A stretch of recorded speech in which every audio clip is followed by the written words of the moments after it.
Sometimes ಕೆಲವು ಗ್ರಾಮ ಪಂಚಾಯತಿ, ಹೋಬಳಿ, ತಾಲೂಕು ಮಟ್ಟ ಯಾವುದೇ ಆಗಿರಲಿ, ಅದು ಕರ್ನಾಟಕದ ಯಾವುದೇ ಮೂಲೆಯಲ್ಲಾಗಿದ್ರೂ ಕೂಡ ವಿಶೇಷವಾಗಿ ಸರ್ಕಾರದ ಸವಲತ್ತುಗಳು ಸಿಗದೆ, ಸರ್ಕಾರದ ಸವಲತ್ತುಗಳಿದ್ರೂ ಕೂಡ ಸರ್ಕಾರದ ಸವಲತ್ತುಗಳನ್ನು ಅಧಿಕಾರಿಗಳು ಜನರ ಭಯ ಇಲ್ಲದ ಕಾರಣಕ್ಕಾಗಿ ಕೊಡದೇ ಇದ್ದಾಗ ಜನರನ್ನ ಒಂದು ರೀತಿಯಲ್ಲಿ ಏನ್ ಮಾಡ್ಕೋತಾರೆ ಅನ್ನುವಂತ ಒಂದು ಧೈರ್ಯದಿಂದ ಜನರ ಕೆಲಸಗಳನ್ನು ಮಾಡದೇ ಇದ್ದಾಗ ಅಲ್ಲಿ ಸೂಪರ್ 3 ಎಂಟ್ರಿ ಆಗತ್ತೆ. ಇವತ್ತೊಂದು ತೋರಿಸ್ತೀನಿ ನೋಡಿ ಸ್ಟೋರಿ. ಆ ಕಟ್ಟಡಕ್ಕೆ ಕೋಟಿ ಕೋಟಿ ಖರ್ಚು ಮಾಡಿದ್ರು ಸಿಎಂ ಸಿದ್ದರಾಮಯ್ಯ ಅವರು. ಧಾಮ್ ಧೂಮ್ ಅಂತ ಉದ್ಘಾಟನೆ ಮಾಡಿದ್ರು. 2-3 ಟೈಪ್ ಇರುತ್ತೆ. ಕೆಲವೊಮ್ಮೆ ಕೆಲಸಗಳೇ ಆಗಿರೋದಿಲ್ಲ, ಕೆಲವೊಮ್ಮೆ ಕೆಲಸ ಆಗಿರುತ್ತೆ, ಕೆಲಸ ಆದ ನಂತರದ ಕೆಲಸಗಳಾಗಿರೋದಿಲ್ಲ. ಈಗ ಇಲ್ಲಿ ಕೆಲಸ ಆಗಿದೆ.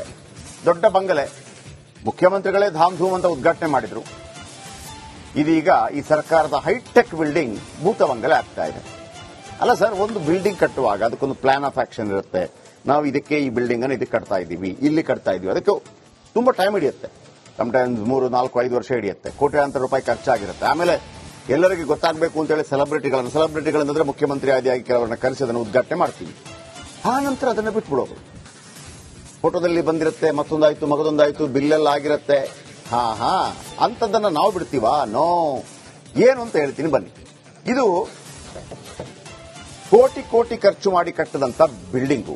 ಧಾಮ್ ಧೂಮ್ ಅಂತ ಉದ್ಘಾಟನೆ ಮಾಡಿದ್ರು ಸಿಎಂ. ಆದರೆ ಕಳೆದ 1 ವರ್ಷ ಆದರೂ ಕಟ್ಟಡ ಉಪಯೋಗಕ್ಕೆ ಬರ್ತಾ ಇಲ್ಲ. ಅಷ್ಟಕ್ಕೂ ಯಾವುದು ಕಟ್ಟಡ, ಯಾವ ಊರಿನ ಕಟ್ಟಡ, ಯಾಕೆ ಇಷ್ಟೆಲ್ಲ ಖರ್ಚಾದ ನಂತರ ನಿಮ್ಮ ಬಿಲ್ಡಿಂಗ್ ಎಲ್ಲ ಆದ ನಂತರ ಜನರಿಗೆ ಉಪಯೋಗವಾಗಬೇಕಾದ್ದು ಆಗ್ತಾ ಇಲ್ಲ? ಒಂದು ಸ್ಟೋರಿ ನೋಡ್ಕೊಂಡ್ ಬನ್ನಿ.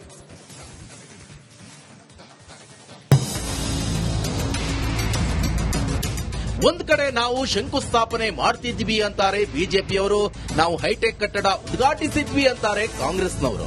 ಸಿಎಂ ಸಿದ್ದರಾಮಯ್ಯ ಅವರೇ ಉದ್ಘಾಟಿಸಿರುವಂತಹ ಹೈಟೆಕ್ ಆಯುಷ್ ಆಸ್ಪತ್ರೆ ಕಟ್ಟಡ ಇದೀಗ ಬಾಳು ಬಿದ್ದು ಹೋಗ್ತಿದೆ. 1 ವರ್ಷ ಆದರೂ ಜನರ ಉಪಯೋಗಕ್ಕೆ ಮಾತ್ರ ಬರುತ್ತಿಲ್ಲ. ಇದು 3 ಅಂತಸ್ತಿನ ಹೈಟೆಕ್ ಕಟ್ಟಡ. ಲಕಲಕ ಅನ್ನೋ ಕಟ್ಟಡದ ತುಂಬೆಲ್ಲ ಕಸದ ರಾಶಿ. ಮುಂಭಾಗದಲ್ಲಿ ನಿಲ್ಲಿಸೋ ಕಾರ್. ಅಷ್ಟಕ್ಕೂ ಈ ದೃಶ್ಯ ಕಂಡು ಬಂದಿದ್ದು ಕಾಫಿನಾಡು ಚಿಕ್ಕಮಗಳೂರಿನ ಜಿಲ್ಲಾ ಆಯುಷ್ ಸಂಯುಕ್ತ ಆಸ್ಪತ್ರೆಯಲ್ಲಿ. ಹೌದು, ಚಿಕ್ಕಮಗಳೂರು ನಗರದ ಹೊರವಲಯದಲ್ಲಿರುವ ಹೌಸಿಂಗ್ ಬೋರ್ಡ್ ಸಮೀಪ, ಅಂದ್ರೆ ಕೆಎಂ ರಸ್ತೆಯ ಈ ಕಟ್ಟಡ ಉದ್ಘಾಟನೆಯಾಗಿ 1 ವರ್ಷವೇ ಆಗಿದೆ. ಮುಖ್ಯಮಂತ್ರಿ ಸಿದ್ದರಾಮಯ್ಯ ಹಸ್ತದಿಂದಲೇ ಉದ್ಘಾಟನೆಗೊಂಡ ಹೈಟೆಕ್ ಆಸ್ಪತ್ರೆಯ ಕಟ್ಟಡ ಉದ್ಘಾಟನೆಯಾಯಿತು. ಆದರೆ ಇಲ್ಲಿ ಮಾತ್ರ ಕಾರ್ಯಾರಂಭ ಆಗಲೇ ಇಲ್ಲ. ಇದು ಸ್ಥಳೀಯರ ಕೆಂಗಣ್ಣಿಗೆ ಗುರಿಯಾಗಿದೆ. ಓಪನ್ ಆಗಿ ಇದುವರೆಗೂ ಅಲ್ಲಿ ಕಾರ್ಯಚಟುವಟಿಕೆಗಳು ನಡೀತಾ ಇಲ್ಲ. ಯಾಕೆ ಅಂತ ಗೊತ್ತಾಗ್ತಾ ಇಲ್ಲ. ಆದರೆ ಯಾವುದೇ ಒಂದು ಪ್ರೋಗ್ರಾಮ್ ಮಾಡಬೇಕಾದ್ರೆ ಸಾರ್ವಜನಿಕರ ಹಿತಾಸಕ್ತಿಯನ್ನ ಗಮನದಲ್ಲಿಟ್ಕೊಂಡು ಮಾಡಿರ್ತಾರೆ. ಅದೇ ರೀತಿ ಈ ಹಾಸ್ಪಿಟಲ್ ಅನ್ನು ಹಿಂದಿನ ಶಾಸಕರು ತಮ್ಮ ಅವಧಿಯಲ್ಲಿ ಹೊಸದಾದಂತ ಒಳ್ಳೆ ಬಿಲ್ಡಿಂಗ್ ಕಟ್ಟಿ ಎಲ್ಲಾ ರೀತಿಯ ಸುಸಜ್ಜಿತ ಆಸ್ಪತ್ರೆಯನ್ನ ನಿರ್ಮಾಣ ಮಾಡಿದ್ರು. ಇದುವರೆಗೂ ಹಾಸ್ಪಿಟಲ್ ಕಾರ್ಯಾರಂಭ ಮಾಡಿಲ್ಲ. ಇದಕ್ಕೆ ಕಾರಣ ಏನು ಅಂತ ಗೊತ್ತಿಲ್ಲ. ಒಂದಲ್ಲ ಎರಡಲ್ಲ, ಬರೋಬ್ಬರಿ 7.5 ಕೋಟಿ ವೆಚ್ಚದಲ್ಲಿ ರೆಡಿ ಮಾಡಲಾಗಿದೆ. ಅದು ಕೂಡ 50 ಬೆಡ್ನ ಆಸ್ಪತ್ರೆ ಇದಾಗಿದೆ. ಅಂದಿನ ಬಿಜೆಪಿ ಸರ್ಕಾರದ ಅವಧಿಯಲ್ಲಿ ಸಿಎಂ ಆಗಿದ್ದ ಬಸವರಾಜ ಬೊಮ್ಮಾಯಿ ಶಂಕುಸ್ಥಾಪನೆ ಮಾಡಿದ್ರು. ಈಗಿನ ಸಿಎಂ ಸಿದ್ದರಾಮಯ್ಯ ಕಟ್ಟಡ ಉದ್ಘಾಟನೆ ಮಾಡಿದ್ದಾರೆ. ಆಗಾಗ ಕ್ರೆಡಿಟ್ ಪಡೆದುಕೊಳ್ಳುವಂತಹ ಜನಪ್ರತಿನಿಧಿಗಳು 1 ವರ್ಷದಿಂದ ಕಟ್ಟಡ ಪಾಳು ಬಿದ್ದಿದ್ರು ಕೂಡ ಯಾರು ಈ ಕಡೆ ನೋಡ್ತಿಲ್ಲ. ಆಯುಷ್ ಆಸ್ಪತ್ರೆಯ ನಿರ್ಮಾಣದ ಹಿಂದೆ ಸಿಟಿ ರವಿಯ ಪಾತ್ರವೂ ಇದೆ. ಈಗಿನ ಶಾಸಕ ಎಚ್.ಡಿ. ತಮ್ಮಯ್ಯ ಅವರ ಪಾತ್ರವೂ ಇದೆ. ಇಬ್ಬರು ಈಗ ಅಧಿಕಾರದಲ್ಲಿದ್ದಾರೆ. ಆದರೆ ಇಲ್ಲಿ ಆಯುಷ್ ಆಸ್ಪತ್ರೆ ಕಾರ್ಯಾರಂಭ ಮಾಡೋಕೆ ಮಾತ್ರ ಮುಂದಾಗಿಲ್ಲ. ಆಸ್ಪತ್ರೆ ಶುರುವಾದ್ರೆ ಜನರಿಗೆ ಅನುಕೂಲ ಆಗುತ್ತೆ ಅಂತಾರೆ ಸ್ಥಳೀಯರು. ಅಗತ್ಯ ಇರತಕ್ಕಂತ ಉಪಕರಣಗಳನ್ನ ಜೋಡಿಸಿ ಜನರಿಗೆ ಅದನ್ನು ಬಿಟ್ಟುಕೊಟ್ರೆ ಜಿಲ್ಲೆಯ ಜನರಿಗೆ ತುಂಬಾ ಅನುಕೂಲ ಆಗುತ್ತೆ. ಅದನ್ನು ಒಮ್ಮೆ ನೋಡಬೇಕು. ಏನಂತ ಹೇಳಿದ್ರೆ ಹೈಟೆಕ್ ಅಂದ್ರೆ ಹೈಟೆಕ್ ಅಂದ್ರೆ ಅತ್ಯಾಧುನಿಕವಾಗಿ ಈಗ ಯಾವ ರೀತಿಯಲ್ಲಿ ರೋಗಿಗಳಿಗೆ ಎಲ್ಲಾ ತರದ ಸವಲತ್ತುಗಳನ್ನ ನೀಡತಕ್ಕಂತ 50 ಬೆಡ್ಗಳು ಹೊಂದಿರತಕ್ಕಂತ ಆಸ್ಪತ್ರೆ ಅದು. ಈಗಿನ ಶಾಸಕರು ಅದಕ್ಕೆ ಅಂದ್ರೆ ಆಕ್ಟಿವಿಟೀಸ್ ಚಾಲೂ ಮಾಡಲಿಕ್ಕೆ ಗಮನವನ್ನ ಹರಿಸಿಲ್ಲ ಅನ್ನೋ ಸುದ್ದಿ ಕೇಳಿ ತುಂಬಾನೇ ನಮ್ಗೆಲ್ರಿಗೂ ಬೇಸರ ಆಗಿದೆ. ಒಟ್ಟಾರೆ ಉದ್ಘಾಟನೆಯಾಗಿ 1 ವರ್ಷವಾಯಿತು.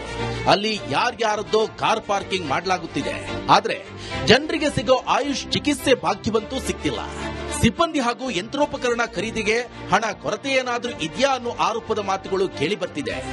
ಅದೇನಾದ್ರೂ ಆಗ್ಲಿ, ಕಟ್ಟಡ ಉದ್ಘಾಟನೆ ಆದ್ಮೇಲೆ ಸಿಬ್ಬಂದಿ ನೇಮಕ ಮಾಡಿ ಕಾರ್ಯ ಶುರು ಮಾಡಿ ಅನ್ನೋದು ಸೂಪರ್ 3 ಆಗ್ರಹ. ಚೇತನ್ ಪದ್ಮಶಾಲಿ, ರಿಪಬ್ಲಿಕ್ ಕನ್ನಡ, ಚಿಕ್ಕಮಗಳೂರು. ಅದು ನೋಡಿ, ಬಹಳ ಮಜಾ ಇದೆ. ಇದು 7.5 ಕೋಟಿಯಲ್ಲಿ ಕಟ್ಟಿದ್ದಾರೆ. ಆಮೇಲೆ ಇದು ಯಾಕೆ ಉದ್ಘಾಟನೆ ಮಾಡ್ತಾರೆ ಅಂದ್ರೆ, ಉದ್ಘಾಟನೆ ಆದ್ರಂದ್ರೆ ನಿಮ್ಮ ಬಿಲ್. ಈಗ ವೀಕ್ಷಕರೇ, ಒಂದು ವಿಷಯ ಹೇಳ್ತೀನಿ. ಈಗ 7.5 ಕೋಟಿಯ ಕಟ್ಟಡ ಅಲ್ವಾ, ಇದು ಹೆಂಗೆ ಅಂತಂದ್ರೆ ಇದಕ್ಕೆ ಟೆಂಡರ್ ಕರೀತಾರೆ. ಕಟ್ಟಡ ಕಟ್ಟೋದಕ್ಕೆ ಟೆಂಡರ್ ಕರೀತಾರೆ. ಈಗ ನಾನೊಬ್ಬ ಗುತ್ತಿಗೆದಾರ, ಆಗ ನಾನು ಟೆಂಡರ್ ಹಾಕ್ತೀನಿ. ಟೆಂಡರ್ ಹಾಕಿ ನನಗೆ ಟೆಂಡರ್ ಸಿಕ್ತು ಅಂತ ಹೇಳ. ಈ 7.5 ಕೋಟಿಯನ್ನು ಕೂಡ ನಾನೇ ಹಾಕಬೇಕು. ಸ್ಟಾರ್ಟಿಂಗ್ ಅಲ್ಲಿ ಒಂದು ಅರ್ಧ ಕಟ್ಟದಾಗ ಸ್ವಲ್ಪ ಏನೋ ಕೊಡ್ತಾರೆ, ಹಂಗಿದೆ. ಆಯ್ತಾ, ನಾನೇ ದುಡ್ಡು ಹಾಕಿ ಮಾಡಬೇಕು.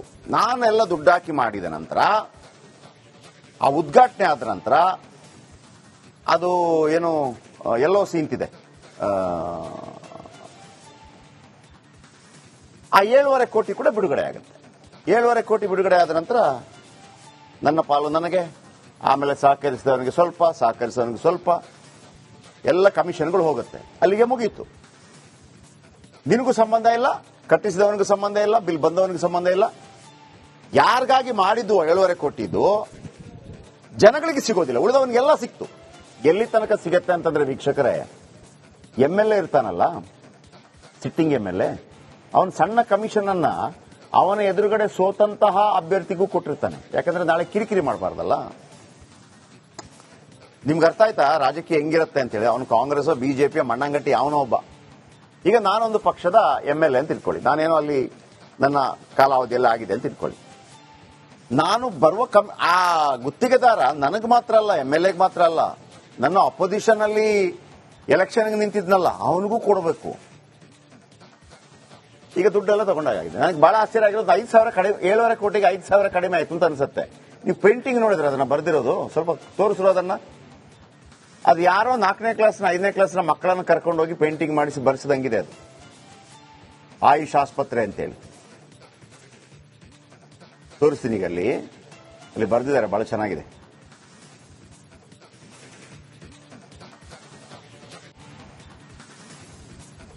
ಇದೆಲ್ಲ ಒಂದು ಬೋರ್ಡ್ ಬರೆದಿದ್ದಾರೆ. Not next. Okay, Chetan Padmasali ನಮ್ಮ ಜೊತೆ ಫೋನದಲ್ಲಿದ್ದಾರೆ. ಚೇತನ್, 7.5 ಕೋಟಿ 50 ನೋಡಿ, ಇಲ್ಲಿ ಬರ್ದಿರೋದು ನೋಡಿ ಇದು. ಎಸ್ ಚೇತನ್.